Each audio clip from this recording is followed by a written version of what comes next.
우리 하나님 말씀 보겠습니다. 이사야서 30장입니다.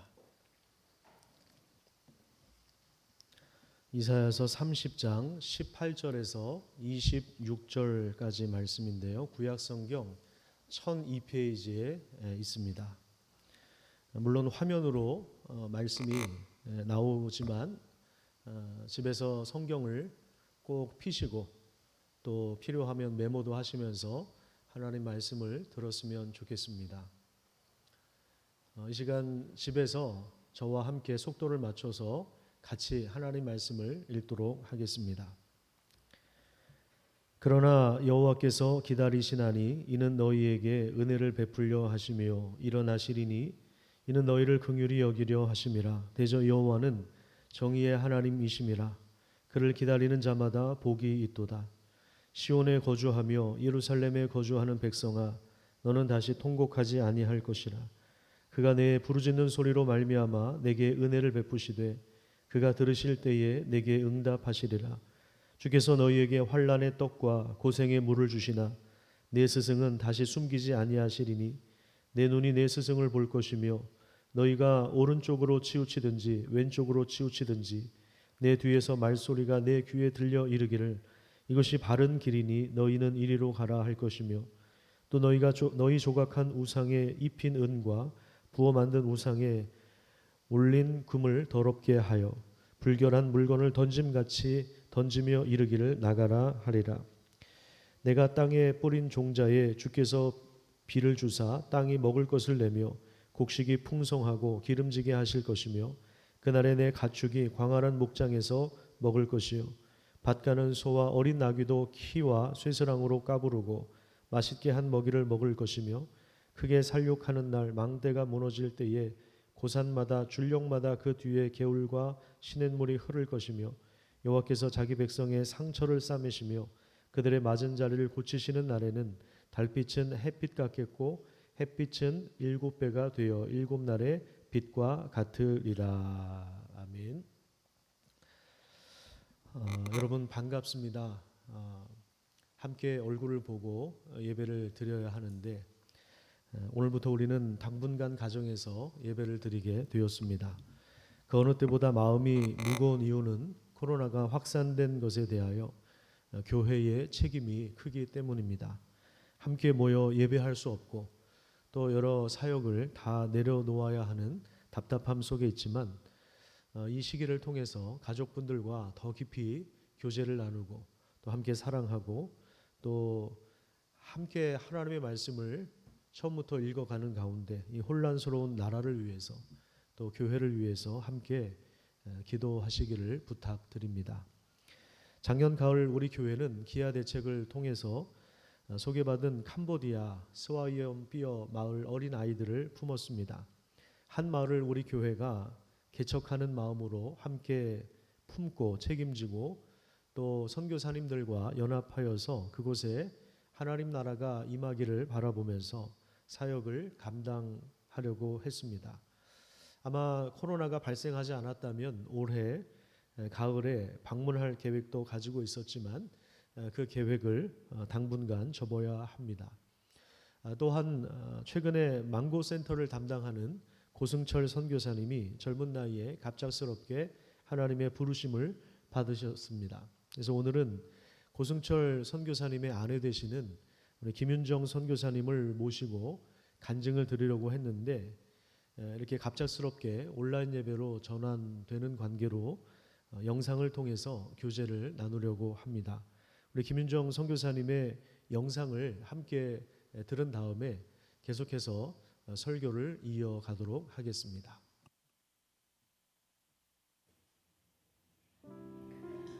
안녕하세요. 저는 캄보디아에서 사역하고 있는 김윤정 선교사입니다.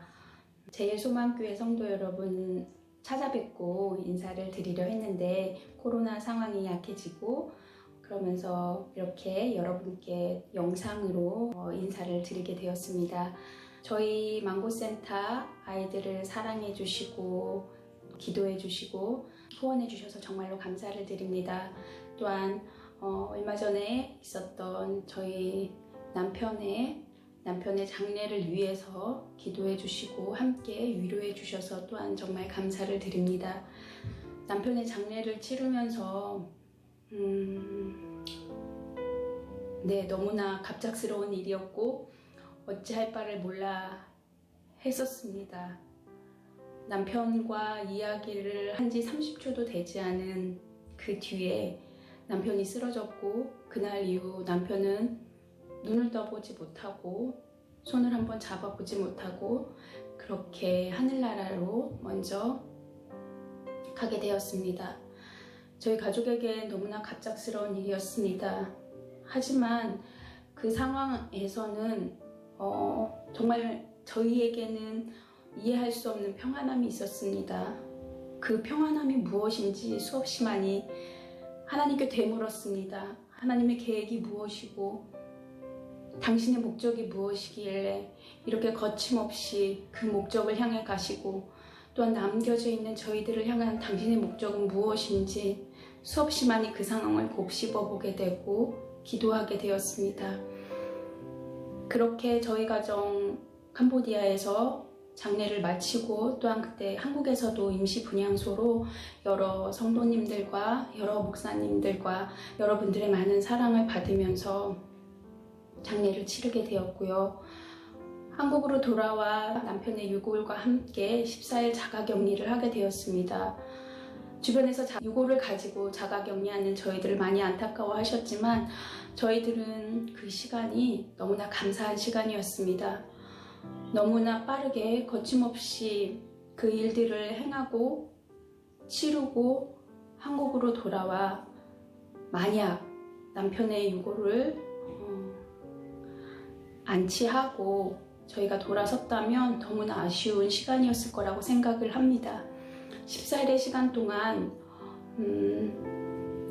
그날의 상황, 지금의 상황을 많이 생각하게 됐고 기도하는 시간을 가지면서 어느 순간 남편의 늘 보던 성경책과 남편의 2020년 큐티 노트가 그 정신없는 상황에 저희와 함께 한국으로 오게 되었고, 격리기간 동안 제가 그 큐티를 읽으면서 남편과 하나님은 그 시간을 하나님께 부르심을 입을 그 마지막 순간을 정말 철저하게 준비했구나.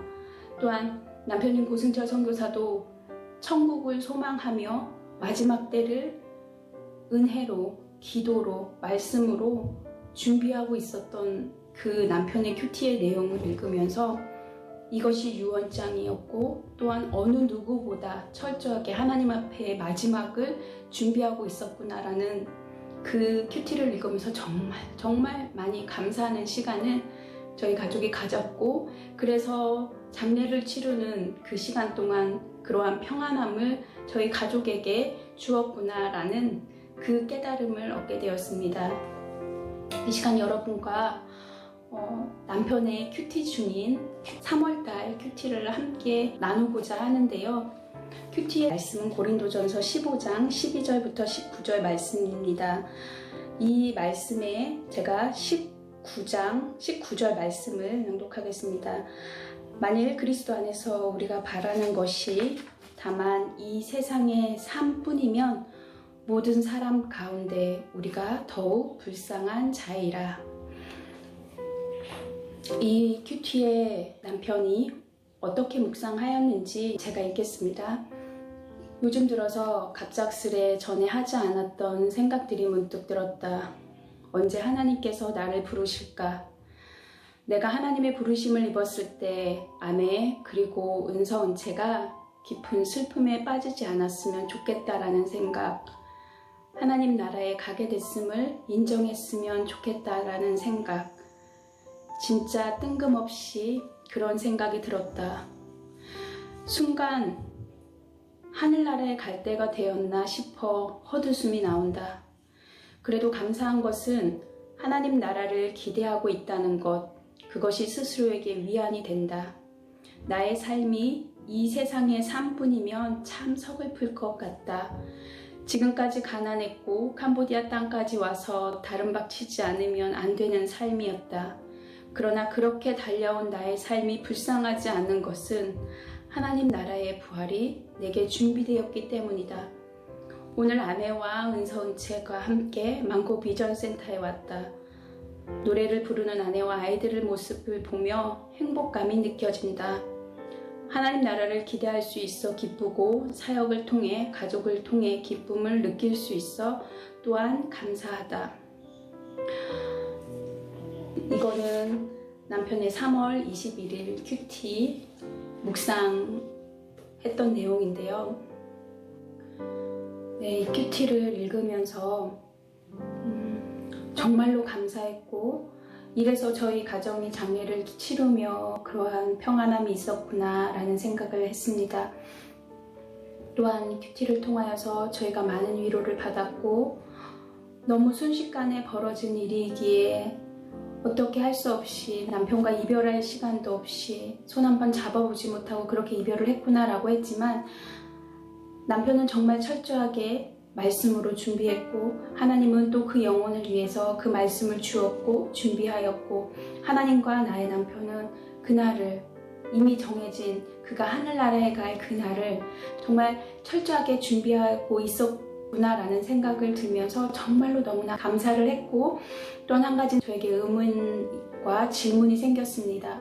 그럼 지금 나는 그 준비가 되었을까? 라는 질문을 나에게 던지게 되었습니다. 제가 한국에 있는 한 달이라는 시간 동안 여러 어르신들이 저에게 질문을 합니다. 어떻게 살아갈래? 라고 질문을 하시더라고요. 맞습니다. 어떻게 살아가야 할까요? 저희는 알 수 없습니다. 30초 뒤를 알 수 없고, 내일을 알 수 없고, 1년 뒤를 알 수 없습니다. 저희가 장례를 치르면서 제가 하나님 앞에 다시 한번 생각하고, 하나님 나에게 주신 은혜는 매일매일 주님 곁에 한 걸음씩 다가갈 수 있는 그런 삶을 살아야 되겠다. 나 또한 천국에 갈 그날은 이미 정해졌기에 1년 뒤를, 10년 뒤를 남편 없이 생활하는 것을 두려워하거나 근심 걱정하는 것이 아니라, 내가 하루하루 하나님께 나아가고 또한 하루하루 주님을 만난 날이 가까워질 수 있음에 정말 감사하고, 기쁨으로 그 하루하루를 지낼 수 있구나, 기쁨으로 하루하루를 살아갈 수 있구나 라는 것에 정말 감사함을 느낍니다. 얼마 전 아이들과 가족 상담을 받게 되었는데, 상담이 끝나고 저희가 철로역정 프로그램을 아이들과 함께 했습니다. 그 철로역정 그 마지막 시간에 그 안내하시는 분들이 이렇게 질문을 하더라고요. 여러분은 지금 죽으면 천국에 갈 수 있습니까? 예전에 그 질문을 받았을 때, 그럼요, 우리는 예수님을 영접했기 때문에 천국에 갈 수 있습니다. 하지만 그 천국 이전에 우리가 거쳐야 할 죽음에 대한 그 두려움이 저에게도 있었습니다. 하지만 이번 일을 치르고 정말 남편이 정말 준비되었고, 하나님께서 그 영혼을 온전히 붙들어서 그 영혼이 기쁜 마음으로 천국을 가는 저희 가족이 그런 일들을 경험하면서 제 안엔 정말 천국에 대한 소망과 천국에 대한 기쁨과 천국에 대한 기대함이 저희 안에 생겼습니다. 매일매일 저희 가정이 지금은 한국에서 하루하루의 시간을 보내면서 슬프기도 하지만 저희 안에 있는 그 천국에 대한 소망이 저희를 힘을 나게 하고 더 주님 앞에 한 걸음 나아갈 수 있는 그런 시간을 갖게 하는 것을 저희는 느끼고 경험하고 있는 그런 시간을 보내고 있습니다. 그러기에 너무나 감사하고, 그러기에 저희가 9월 2일 날 다시 캄보디아로 돌아가는데요.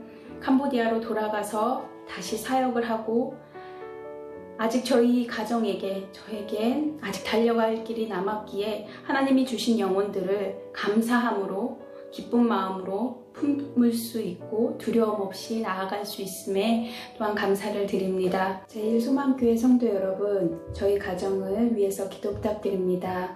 저희 가정이 이제 캄보디아로 돌아갈 텐데요. 캄보디아에 돌아가서 저희가 지치지 않고 건강하게 사역할 수 있도록 기도 부탁드리고, 두 번째는 저희와 함께하고 있는 사역자들이 힘을 내어서 저희와 같은 마음으로 주님의 사역들을 잘 감당할 수 있도록 기도 부탁드립니다. 또한 저희에게 맡겨준 많은 영혼들을 저희가 하나님의 사랑으로 품을 수 있고 지혜롭게 그들을 사랑할 수 있도록 또한 기도 부탁드립니다. 이렇게 영상으로 인사를 드려서 너무나 죄송하고요. 다음에 기회가 되어진다면 교회를 찾아가고 여러분을 만나서 다시 한번 인사드리길 원합니다. 다시 한번 저희 캄보디아 아이들을 사랑으로 품어주셔서 너무나 감사를 드리고 저희 캄보디아로 돌아가서 더 기쁜 소식으로 더 감사한 소식으로 여러분께 다시 인사드릴 수 있도록 저희도 캄보디아에 가서 열심히 사역하겠습니다. 함께 저희 가정을 위해서 기도해 주시고 이렇게 나눌 수 있는 시간 주셔서 감사합니다. 네, 우리 고승철 선교사님이 이제 갑작스러운 사고로 하나님의 부르심을 받을 때 마음이 너무 아팠습니다. 특별히 이제 남겨진 가족들이 이제 감내해야 할 그 고통의 무게를 생각할 때 얼마나 힘들고 괴로울까. 남편과 그 아빠의 빈자리를 어떻게 메울 수 있을까 걱정이 되었습니다. 큰 슬픔과 절망 속에서 살 수밖에 없는 선교사님의 가족 때문에 저 또한 마음이 힘들었습니다. 그런데 제가 이 영상을 보면서 선교사님 가족이 무엇의 위로를 받았고 또 소망을 가지게 되었는가를 확인하게 되었습니다. 그것은 바로 기다림이었습니다. 고승철 선교사님이 기다리고 있었던 것은 바로 하나님 나라였습니다.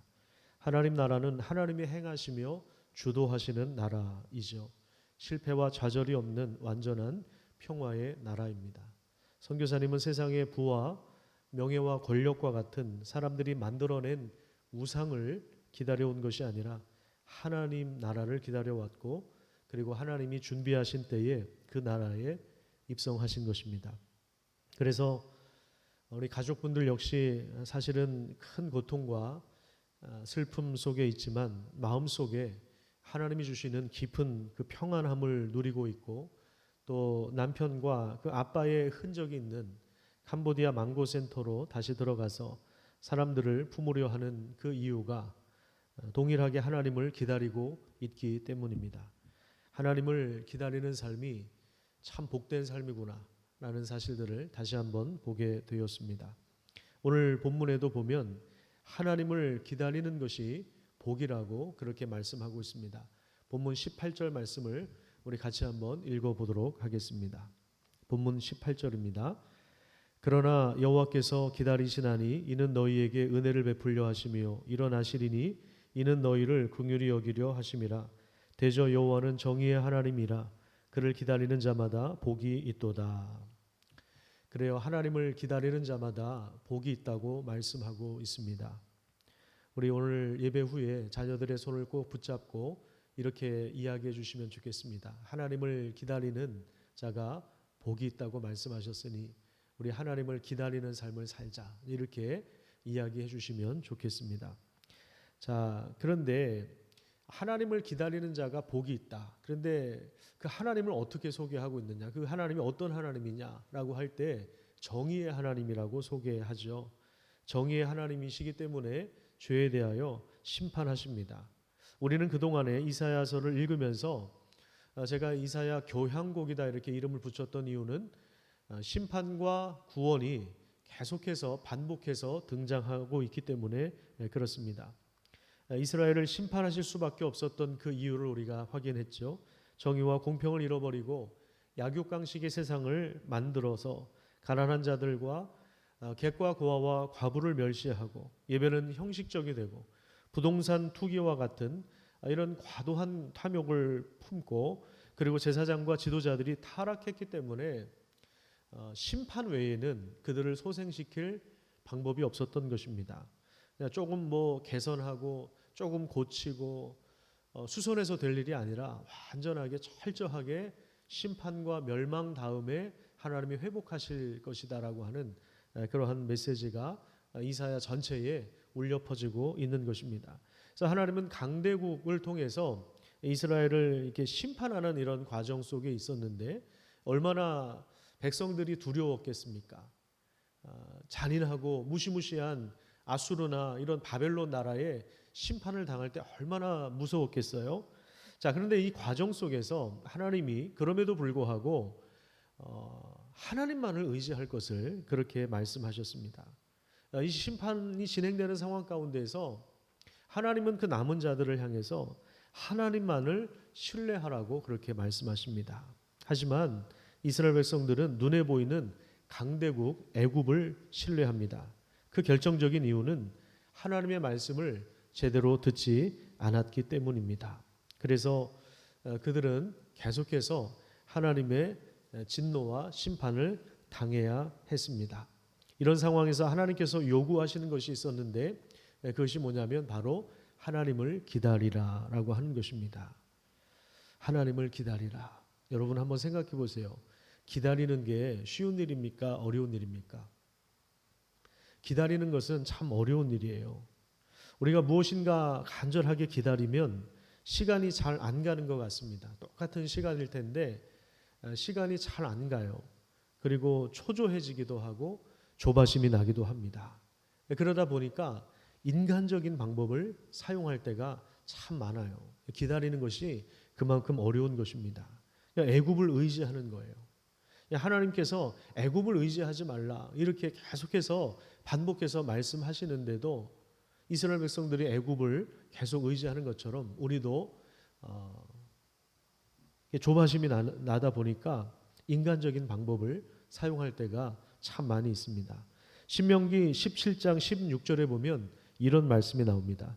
그는 병마를 많이 두지 말 것이요 병마를 많이 얻으려고 그 백성을 애굽으로 돌아가게 하지 말 것이니 이는 여호와께서 너희에게 이르시기를 너희가 이후에는 그 길로 다시 돌아가지 말 것이라 하셨음이며 신명기는 가나안 땅에 들어가기 전에 신신당부하신 말씀이에요. 그래서 신명기입니다. 신명기 말씀을 생각할 때 하나님이 신신당부하셨다 이렇게 이해하시면 좋을 것 같습니다.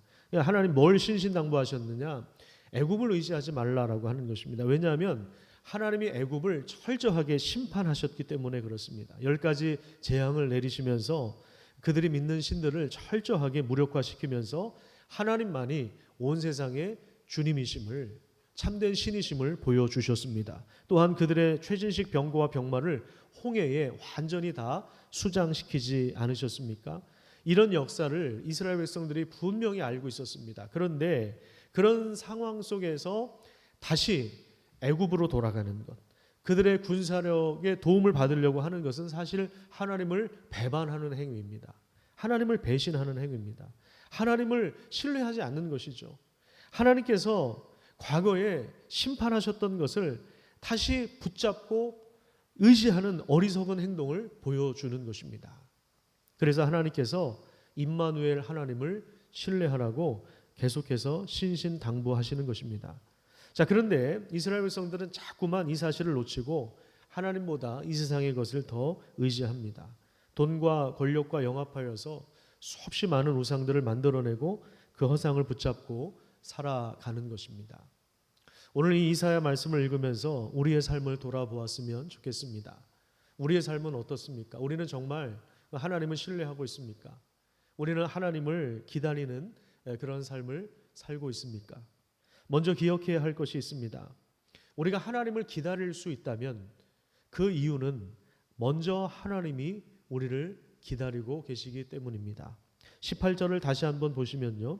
하나님은 우리에게 은혜와 긍휼을 베풀기 위하여 기다리고 계시다라고 말씀하고 있습니다. 심판이 전부가 아닙니다.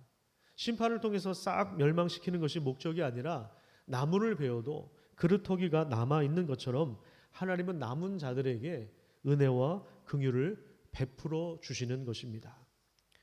우리 인생은 사실 우리가 계획한 대로 흘러가지 않습니다. 저의 경우를 돌아보면요. 작년에 세운 모든 그 목회 계획이 거의 대부분 다 틀어졌습니다. 아마 여러분들도 마찬가지일 거라고 생각을 합니다. 우리가 계획한 것이 틀어지거나 또 실패하거나 또 우리가 원하는 뜻대로 잘 안 되는 것이 훨씬 더 많습니다. 그 이유가 왜 그러냐면 이 세상은 여전히 하나님의 심판이 진행되고 있기 때문에 그렇습니다. 세상은 하나님과의 관계가 틀어져 있기 때문에 수많은 변수로 가득 차 있는 것입니다. 이런 상황 속에서 우리가 생각하거나 우리가 마음먹은 대로 또 우리가 계획한 대로 되지 않는다 하더라도 여전히 하나님을 기다리는 삶을 산다면 그런 삶이 바로 믿음의 삶입니다. 우리가 하나님을 기다릴 수 있는 이유는 하나님이 먼저 우리를 기다리시기 때문입니다. 남은 자들을 통해서 하나님이 계획하신 것을 이루어 가시는 그 신실하심 때문에 우리는 하나님을 기다릴 수가 있는 것입니다. 오늘 우리의 사회를 한번 돌아보았으면 좋겠습니다. 절망과 혼돈의 연속입니다. 신천지 때보다 지금 더 마음이 무거운 이유는 교회들이 방역 지침을 어기고 이웃에게 무거운 짐을 안겨주었기 때문입니다. 어느 한 사람, 어느 한 단체의 잘못이라기보다는 그동안의 교회가 하나님의 말씀을 바로 배우지 못하고 치우친 역사의식과 균형을 잃어버린 삶을 살면서 분별력 없이 우상을 섬기며 의지했기 때문입니다. 교회발 확진자 소식이 들려올 때마다 마음이 상당히 괴롭고 무겁습니다. 심장이 쿵 하고 내려앉는 것 같습니다. 사실 이제는 교회에서 예배드리는 것조차 창피하고 부끄러운 일이 되었습니다. 어느 음식점에 보니까 교회 다니는 사람들은 출입을 금합니다 라고 써붙여 놓았습니다. 이제 교회는 세상으로부터 차별과 혐오를 받는 집단이 되어가고 있습니다. 전도는커녕 세상이 교회를 향해 던지는 돌을 함께 맞아야 하는 그런 처지가 되었습니다. 얼마나 아픈 이런 시간들을 지내야 할지, 얼마나 많은 고통 속에서 살아가야 할지 사실 막막합니다.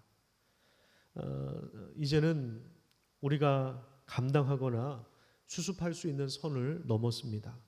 한국교회는 자정 능력을 잃어버렸다고 저는 생각합니다. 이런 상황 속에서 우리는 돌을 맞아야 합니다. 그리고 묵묵히 기다려야 합니다. 하나님의 손길을 우리는 기다려야 합니다. 심판 가운데서 여전히 은혜와 긍휼을 베풀어 주시고 남은 자들을 통해서 새롭게 하실 그 하나님을 바라보아야 하는 것입니다. 한국교회가 얼마만큼 두들겨 맞을지 모르겠습니다. 이런 상황 속에서 우리는 수욕을 함께 견뎌야 합니다. 만약에 여러분 주변 사람들이 교회를 욕하거나 또 돌을 던진다면 변명하지 말고 그냥 맞으십시오. 그냥 맞아야 됩니다. 지금은 어쩔 수 없습니다. 잘 견디는 수밖에 없습니다. 스데반이 수많은 돌을 맞았던 것처럼 우리도 계속해서 돌을 맞으면서 견뎌야 합니다. 그런데 그 아픔을 가지고 그냥 아파만 할 것이 아니라 그 아픔을 가지고 다시 이제 복음의 본질로 돌아가려고 하는 그 결심이, 그 새로운 결단이 우리에게 필요합니다. 처음부터 성경을 다시 읽어야 합니다. 그리고 성령께서 스승이 되셔서 진리를 깨우쳐 주실 것을 기대하고 사모해야 합니다. 세상을 향하여서 우월한 입장을 가지면 안 돼요. 승리자 입장에서 공격적으로 살아가는 것이 아니라 이제 입 다물어야 됩니다. 조용하게 침묵하면서 더 낮은 곳으로 내려가고 또 내려가고 또 내려가야 합니다. 여러분, 이것은요, 지금 상황이 이렇기 때문에 전략을 바꾸는 것이 아닙니다. 원래 이게 기독교의 모습이에요. 원래 이것이 참된 기독교의 모습이고 그리스도인의 삶입니다. 막 기독교 인구를 자랑하고 세를 자랑하고 첨탑을 높게 올리고 교회 건물을 화려하게 짓고 그래서 영향력을 행사하고 정부에 영향력을 행사하려고 하고 기독교 정당을 만들려고 하고 기독교적인 입장을 발표하려고 하고 이런 것은 이건 원래 예수님이 보여주신 모습도 아니고 이건 원래 참된 기독교의 모습이 아니에요. 묵묵히 돌을 맞으면서 이제 우리는 겸손하게 더 낮은 자리로 내려가야 하는 것입니다. 그렇다면 우리가 겸손하게 하나님을 기다릴 때에 무슨 변화가 일어나게 될까요? 20절 말씀을 한번 볼까? 20절에 보시면 너의 눈이 너의 스승을 볼 것이다 이렇게 말씀하고 있습니다. 그리고 21절과 22절 말씀을 제가 세 번역으로 읽어드리도록 하겠습니다. 내가 오른쪽이나 왼쪽으로 치우치려 하면 너희 뒤에서 이것이 바른 길이니 이 길로 가거라 하는 소리가 너희 귀에 들릴 것이다. 그리고 너는 내가 조각하여 은을 입힌 우상들과 내가 부어 만들어 금을 입힌 우상들을 부정하게 여겨 마치 불결한 물건을 내던지듯 던지면서 눈앞에서 없어져라 하고 소리칠 것이다. 여러분, 이게 무슨 말이냐면 인간은 자꾸만 한쪽으로 치우치려고 하는 습성을 가지고 있어요. 오른쪽으로 아니면 왼쪽으로 자꾸만 치우칩니다. 이게 뭔 얘기냐면 이게 하나님보다 앞서 나가는 거예요. 하나님보다 앞서 나가는 것입니다. 하나님과 동행하는 삶이 아니라 혼자서 앞장서서 하나님보다 훨씬 더 앞서 나가려고 하는 것입니다. 이런 어리석은 길에서 하나님은 우리에게 스승을 보내주신다고 말씀하십니다. 그래서 우리가 한쪽으로 치우치려고 할 때 그 길이 아니다, 여기가 바른 길이다 라고 알려주시는 거예요. 그럴 때 우리는 우상을 집어던지고 하나님 앞에 나아가서 하나님을 올바로 예배할 수 있게 될 것입니다. 최고의 복은 우리가 치우치지 않고 바른 길로 걸어가는 것입니다. 이사야서 32장을 읽도록 하겠습니다. 이사야서 32장은 심판 이후에 구원의 시대에 장차 하나님이 보내실 메시아 구원자 그리스도가 다스릴 나라의 모습을 보여주고 있습니다. 여러분들이 가지고 있는 개역 개정도 보면서 또 화면에는 새 번역으로 보고 제가 읽어드릴 텐데 한번 비교하면서 여러분들이 마음속에 잘 받아들이셨으면 좋겠습니다. 제가 읽도록 하겠습니다. 장차 한 왕이 나와서 공의로 통치하고 통치자들이 공평으로 다스릴 것이다. 통치자들마다 광풍을 피하는 곳과 같고 폭우를 막는 곳과 같게 될 것이다. 메마른 땅에서 흐르는 냇물과 같을 것이며 사막에 있는 큰 바위 그늘과 같을 것입니다. 백성을 돌보는 통치자의 눈이 멀지 않을 것이며 백성의 요구를 듣는 통치자의 귀가 막히지 않을 것이다. 그들은 경솔하지 않을 것이며 사려 깊게 행동할 것이며 그들이 의도한 것을 분명하게 말할 것이다. 아무도 어리석은 사람을 더 이상 고상한 사람이라고 부르지 않을 것이며 간교한 사람을 존귀한 사람이라고 말하지 않을 것입니다. 어리석은 사람은 어리석은 말을 하며 그 마음으로 악을 좋아하며 불경건한 일을 하며 주님께 함부로 말을 하고 굶주린 사람에게 먹거리를 주지 않고 목마른 사람에게 마실 물을 주지 않습니다. 우둔한 사람은 약해서 간계나 꾸미며 힘없는 사람들이 정당한 권리를 주장해도 거짓말로 그 가난한 사람들을 파멸시킵니다. 그러나 고귀한 사람은 고귀한 일을 계획하고 그 고귀한 뜻을 펼치며 삽니다. 6절을 다시 한번 보시면 어리석은 지도자들은 악을 좋아하고 불경건한 일을 하고 그리고 하나님에 대하여 함부로 말을 하고 가난한 사람에 대하여 무관심하다고 이야기합니다. 하지만 하나님이 세우시는 왕과 그 지도자들은 백성들과 긴밀하게 소통하며 목자와 같이 그들을 사랑합니다. 그리고 여러분들이 가진 성경 9절부터 보면 안일한 여인들아 라고 하면서 안일하게 살아가는 이스라엘 백성들에게 경고의 메시지를 보냅니다. 이 안일하다라고 하는 것은 풍성한 수확에 의지하여, 그러니까 돈에 의지하여 자신의 안전과 평화를 맡겼던 사람들입니다. 그들은 완전한 심판을 받아서 그 땅에 가시와 찔레가 날 것이다, 황폐화될 것이다, 그렇게 말씀하고 있습니다. 하지만 15절부터 한번 보시죠. 15절에 보시면 마침내 위에서부터 하나님이 영을 부어주실 것이다 이렇게 말씀하고 있습니다. 15절을 제가 읽겠습니다. 그러나 주님께서 저 높은 곳에서부터 다시 우리에게 영을 보내주시면 황무지는 기름진 땅이 되고 광야는 온갖 곡식을 풍성하게 내는 곡창지대가 될 것이다. 그때에는 광야에 공평이 자리 잡고 기름진 땅에 의가 머물 것이다. 의의 열매는 평화요 의의 결실은 영원한 평안과 안전이다. 나의 백성은 평화로운 집에서 살며 안전한 거처 평온히 쉴 수 있는 곳에서 살 것이다. 비록 살림이 우박에 쓰러지고 성읍이 완전히 무너져 내려도 씨를 뿌리는 곳마다 될 물이 넉넉하고 어디에서나 안심하고 소와 나귀를 놓아 키울 수 있으니 너희는 복이 있다. 이렇게 말씀하고 있습니다. 하나님께서 위에서 내려주시는 성령의 역사를 통해서 광야는 아름다운 밭으로 바뀌고 곡창지대로 변화될 것입니다. 의로운 지도자의 통치의 결과 그 열매는 완전한 평화라고 말씀하고 있습니다. 17절에 보면 공의의 열매는 화평이고 공의의 결과는 영원한 안전과 평안과 안전이라 이렇게 말씀하고 있습니다. 그러니까 의로운 왕, 하나님 보내주신 메시아의 그 통치를 받아들이는 그 백성들의 삶을 통해서 하나님은 완전한 평화를, 완전한 안전을 허락해 주신다라고 하는 것입니다.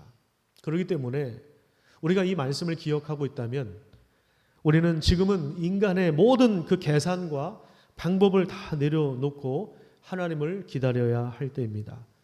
이 기다림의 시간을 통해서 하나님은 의의 열매를 장차 우리에게 허락해 주실 것입니다. 하나님보다 앞서지 말고 하나님을 기다리는, 하나님을 신뢰하며 하나님을 기다릴 수 있는 그런 믿음의 삶을 살아가시기를 축복합니다.